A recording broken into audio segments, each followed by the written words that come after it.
What I love, and especially working with Clay, is like our characters are going on these different journeys. Sometimes we don't see each other for a minute, but then all of a sudden we have a scene that's with each other, and it's just like no time has passed. You know, it's really one of the easiest things to do. It's an example of the women that I grew up watching, like my mom and my grandma and my aunt, that they're strong women, that they don't need a man to rise up and to protect the people that they love. Elgin, are you killing everybody by season end?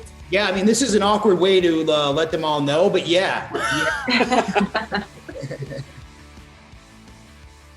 Welcome to Around the Table with the cast and creator of Mayans MC.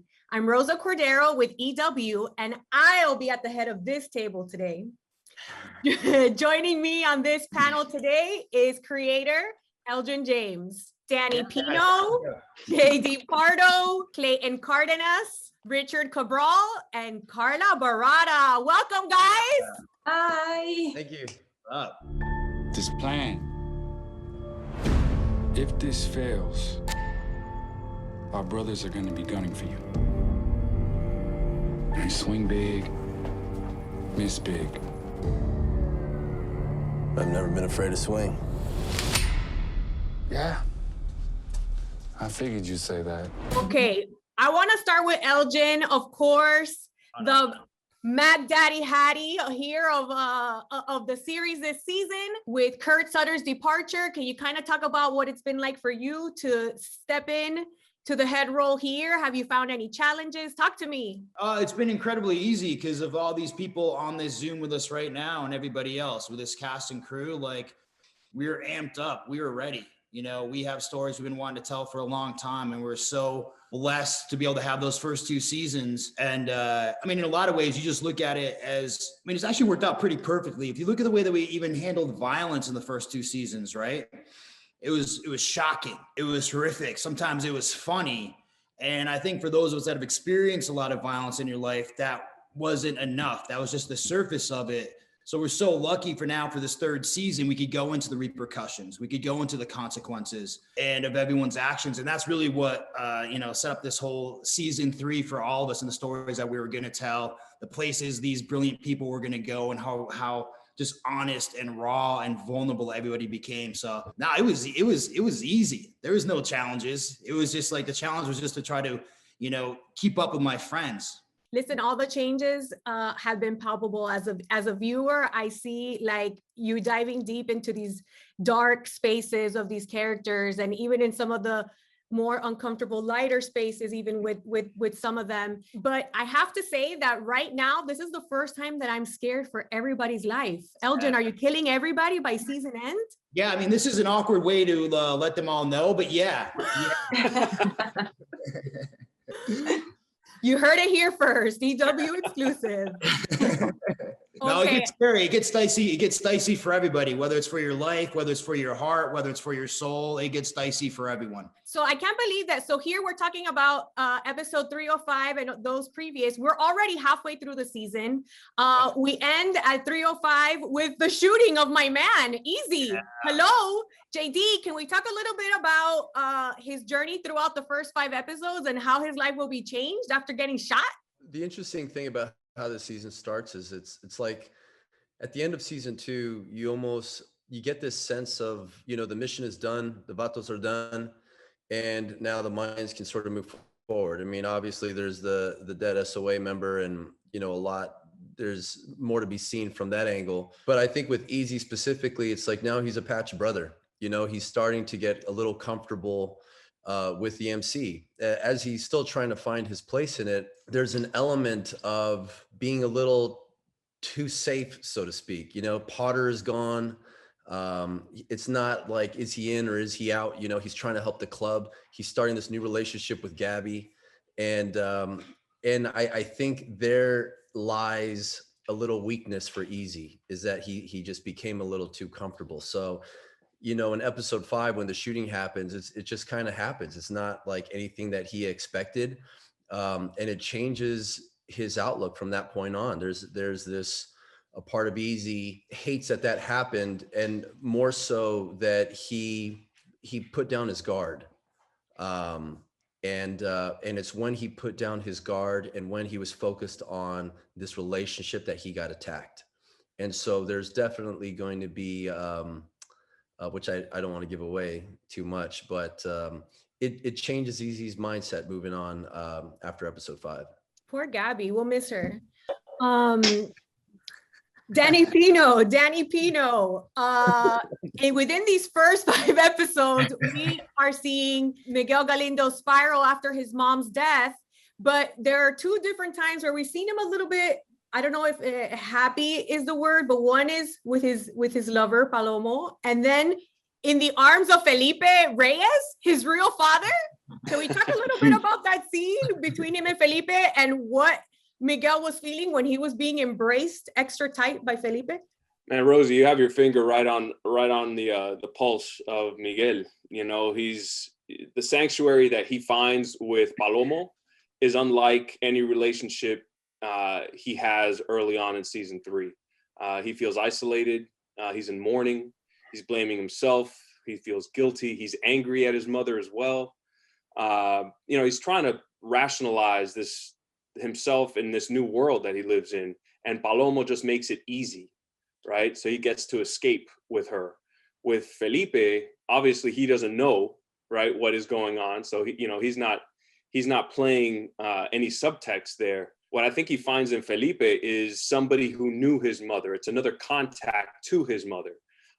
And as you see, there's several hints throughout the first few episodes that he's just trying to find any connection to his mom, whether he talks about it, about, you know, the receipts that he found, his mother's grocery list, any kind of mundane thing that connects him back to his mother, he calls gold. And Felipe is a representation of that. Any story that he tells her that he's able to put another puzzle to who his mother was brings him relief.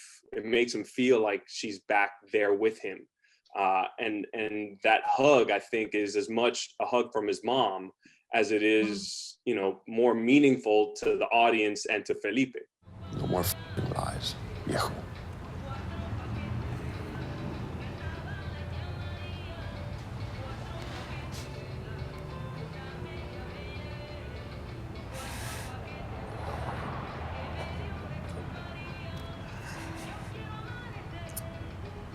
I was in love with your mother.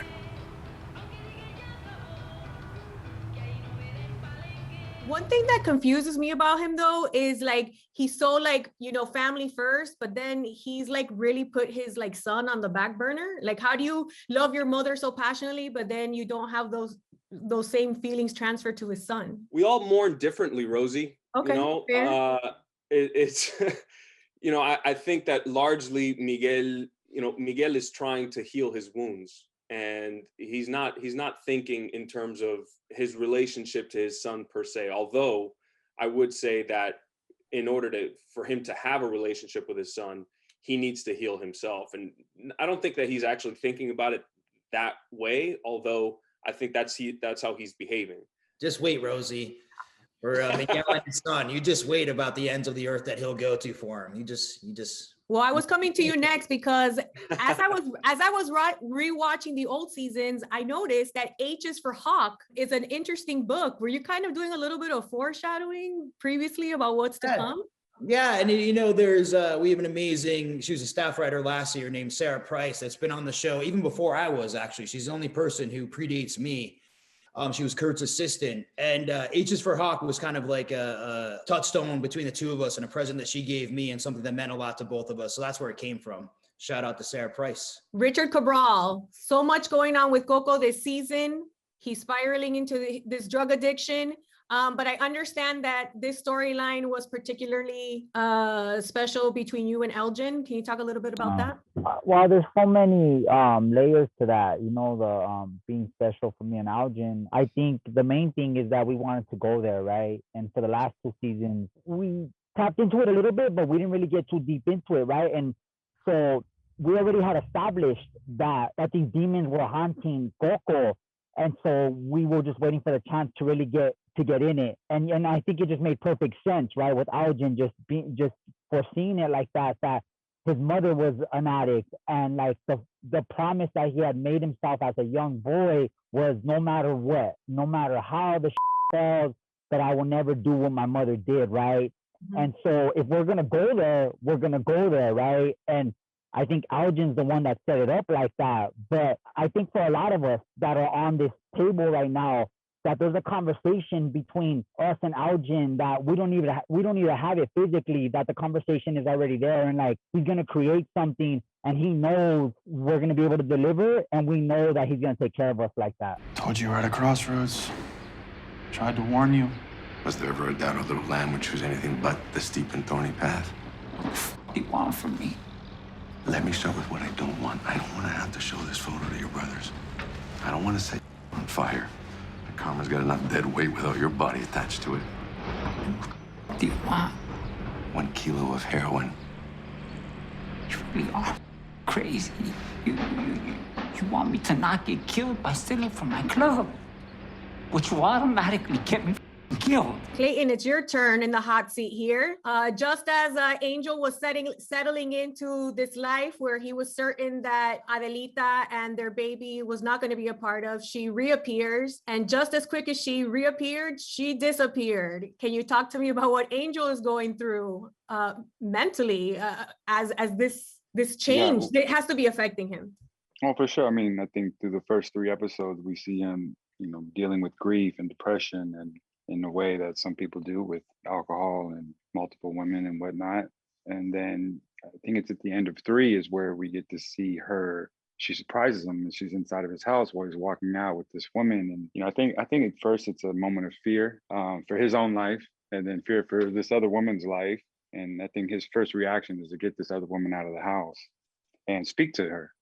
And as we move into the end of episode 5, I think Angel, this fantasy that he had put to bed prior to season 3 beginning is now reignited again. It is now a possibility again. And I think the flood of feelings that he goes through are somewhat irrational a little bit, to the point where he makes a decision where he's never going to let this woman out of his sight again. He jumps to the conclusion that he wants to marry her. And after he proposes to her, she leaves him, and he comes to the conclusion that he wasn't good enough for her, and whatever he did or whatever he said, nothing would ever be right for her. And so again, he's spiraling down again. So to see him deal with that, in addition to other things that are going on with the club, all hell is breaking loose for Angel right now. Which leads me to Carla. Carla, your character Adelita has had so many struggles just from the first half of the season. The world has completely changed. She has undergone abuse that we don't even know. We haven't seen the full picture of that yet. She doesn't have her son. We believe that he's dead. I think that he's not dead, but I can ask Elgin that after. And and Mimi is gone. So talk to me about Adelita and where she is and where she's going. It's very complicated. Not just kidding. But it is. At the end of episode 5, Adelita, I think, is the point where she decides that she's gonna take the step and take the revenge in her hands. Everything that she's been through on the first 4 and 5 episodes of Mayans season 3, it's showing us that it doesn't matter how deep someone is, how deep in a hole you are, you have to get up on your feet, get that strength, and just go for it. And I think that's where Adelita is now. I don't think she's there emotionally, and I don't think she's back on her spiritual, emotional self, but I think she's like an animal seeking for revenge. And now she's fighting for a bigger cause than herself.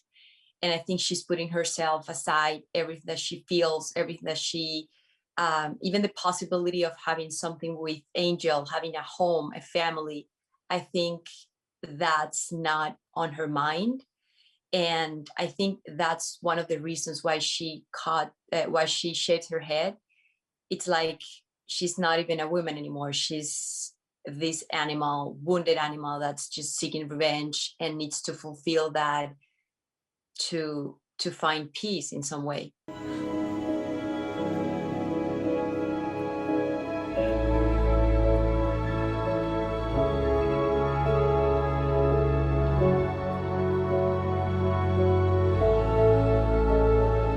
Elgin, I want to talk to you about Adelita. First of all, Carla is so badass, she cut off her own hair. Talk to me a little bit about the situation with their son and how this, if she's looking for revenge, I mean, they're got to be gunning for Pardo, right? Well, I mean, a big part of this was, first off, is with what's so crazy with Carla and I, like we have this, it's like the first, I know we've told the story before, but she was over at my house for dinner and she was really nervous. She was like, because she had something to talk about.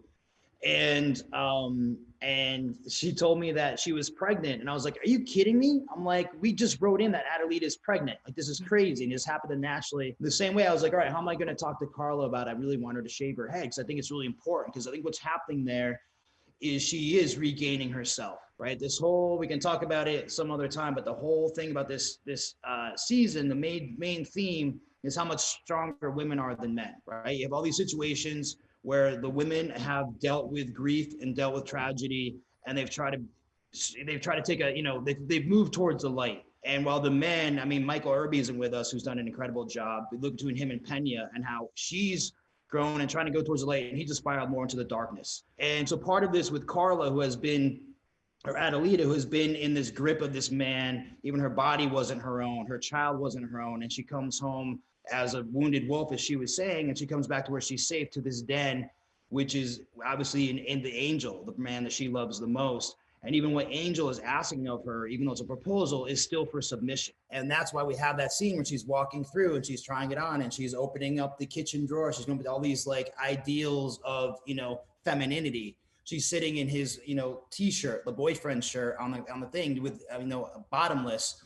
And then she makes her decision to tear off the male gaze and they go off. And I think that's where she's going to go from there on out. It is just to, yeah, she's got some things she's going to make right. And part of it has to do with, with their child. Their child is gone. And so many people are dealing with grief and dealing with the shame of grief. And, everyone's going to go a different way. Angel goes to hope and maybe, gets a little bloody for Adelita. So the baby is dead. I guess we're going to have to find out. I mean, that's the first I'm hearing about it, that maybe it's not. So I don't know. See, Rosy, we need you in the writer's room. All the stuff you come up with is so much more interesting than what we come up with.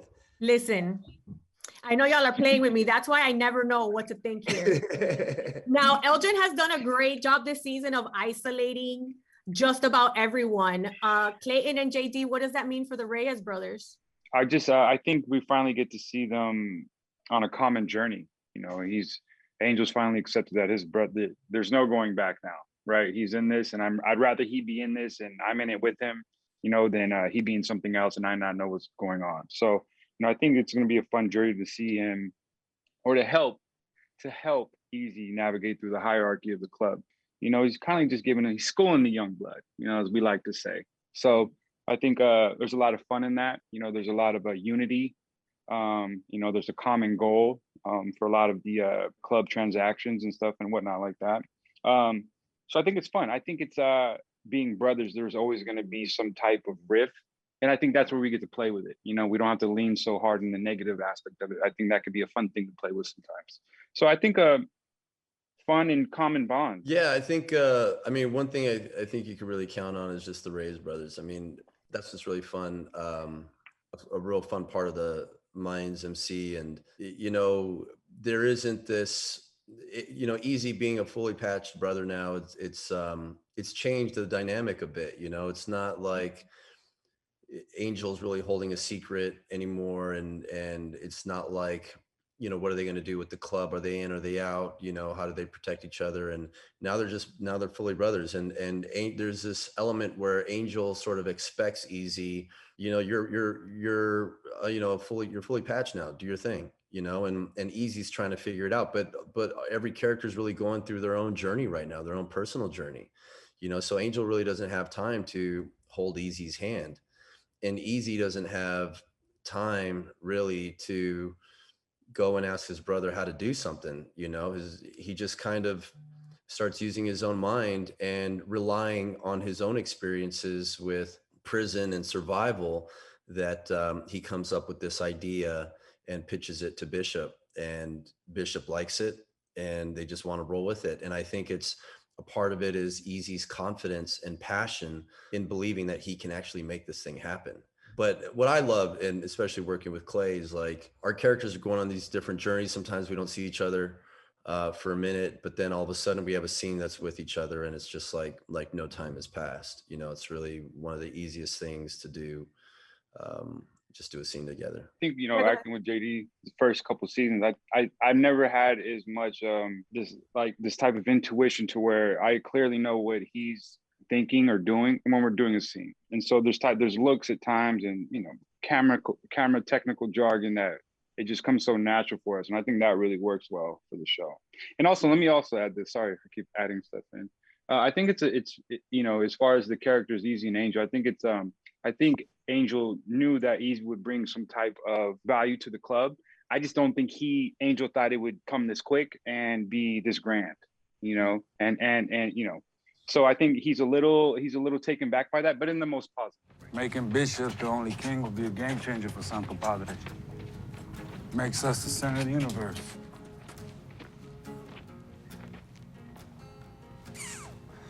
But this plan, listen, bro, a club ain't really nothing but a sewing circle.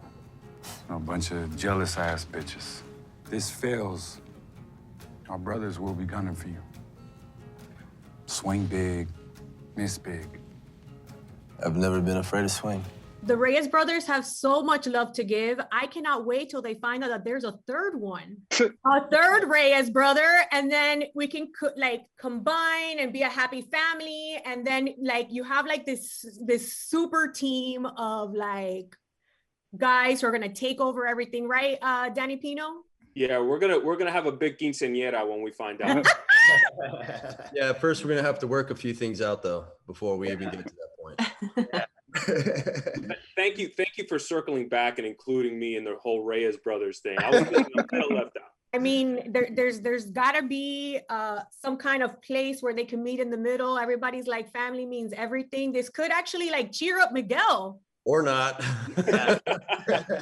Or send them off a deep end and I want to hear from Elgin on that topic. I mean, that's a good thing about the show is usually everything gets wrapped up really nicely and neatly, and everyone's safe and alive, and it's just hugs. And so, yeah, I think everything's gonna work out fine. I think everything's gonna work out fine. I don't think there'll be any bloodshed whatsoever. ¿Dónde está Mini?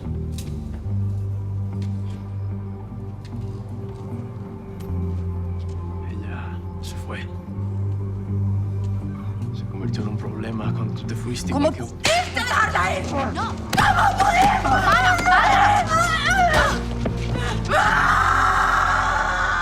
Carla, tell me why it's so important to tell stories like Adelita's. Because most of the time when we see stories about women, we see the beautiful side of it. When we see most of the stories that involve women, they're the companion of the man, or they're always a secondary character, or they seem always vulnerable and everyone is taking care of them. And I think what Adelita represents to me, it's an example of the women that I grew up watching, like my mom and my grandma and my aunt, that they're strong women, that they don't need a man to rise up and to protect the people that they love. And just this motivation about being a mom and doing everything that you have and everything that is inside you to protect all of that. And I think with Adelita, it's not just about her own child. It's about all the things that she's done before with Los Olvidados. All of that, it's that amazing love that we have as women and that we can share in so many different ways. And this is just a beautiful way to express the powerful and strong character that lives inside of women. Yeah, it's just inspiring. And especially this season to see her rise from this this hole and to find her inner warrior. I think we all been through that in our lives. And for me, it was just an honor to be able to do that, to step in her shoes and to find that strength that Adelita lost at the end of season 2. Somos luchadoras, porque no nos queda de otra. Yeah, we have to do it. We don't have a choice. We're tired of covering for you with Bishop. No, I just got carried away, right? But it's the pain. It's the fucking pain, Gibby. But I'm back. It's me, dog. I'm here. Fucking difference this time.